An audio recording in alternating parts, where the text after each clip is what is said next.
एक सुंदर जंगल में बहुत सारे जानवर खुशी खुशी रहते थे। उन सबके बीच एक खरगोश था जिसका नाम पेट बबलू बाई था। बबलू बहुत ही दयालु, मददगार और शिष्ट स्वभाव का था।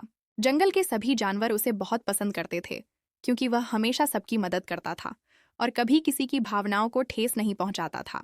एक दिन जंगल में एक नया जानवर आया। वह एक चालाक लोमड़ी थी जिसका नाम अचंपा बापा था। चंपा बहुत चतुर और चालाक थी, लेकिन उसका दिल स्वार्थी और दुष्ट था। वह हमेशा यही सोचती रहती थी कि वह दूसरे जानवरों को कैसे धोखा दे और उनका फायदा कैसे उठाए।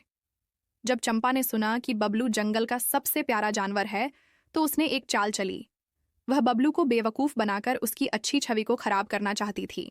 एक दिन वह बबलू के पास गई और बोली, भलू भैया, मैं इस जंगल में नई हूं और मुझे अपना घर बनाने में बहुत परेशानी हो रही है। क्या आप मेरी मदद करेंगे? बबलू मुस्कुराया और बोला, बिल्कुल चंपा बहन, मैं खुशी खुशी तुम्हारी मदद करूंगा। कई दिनों तक बबलू ने चंपा की मदद की। वह उसके लिए लकड़ियां लाता, घास इकट्ठा करता और एक सुंदर बिल बनवाने में मदद करता जिससे वह आराम से रह सके।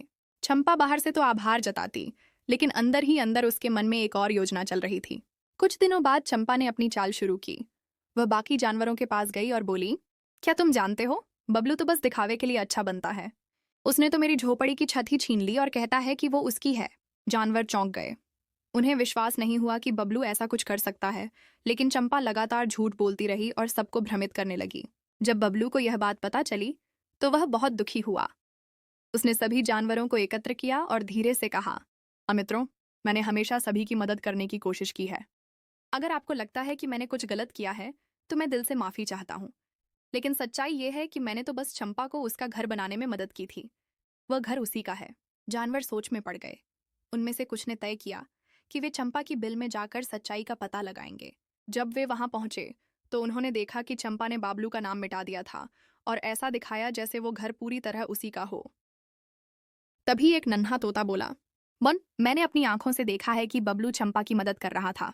वह हमेशा सच बोलता है। सच सामने आ गया। सभी जानवरों ने बबलू से माफी मांगी और चंपा पर नाराजगी जताई। चंपा को बहुत शर्म आई और उसने अपनी गलती मान ली। बबलू ने उसे माफ कर दिया और कहा, ये हम सबसे गलती हो सकती है, लेकिन माफी मांगना और सच का साथ देना ही सबसे बड़ा गुण होता है। उस दिन से चंपा ने भी अच्छाई का रास्ता चुना और जंगल के सभी जानवर फिर से मिलजुल कर खुशहाल जीवन बिताने लगे। नैतिक शिक्षा।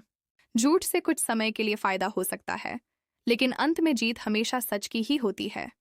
दया, ईमानदारी और माफ करने की भावना सबसे बड़े गुण हैं।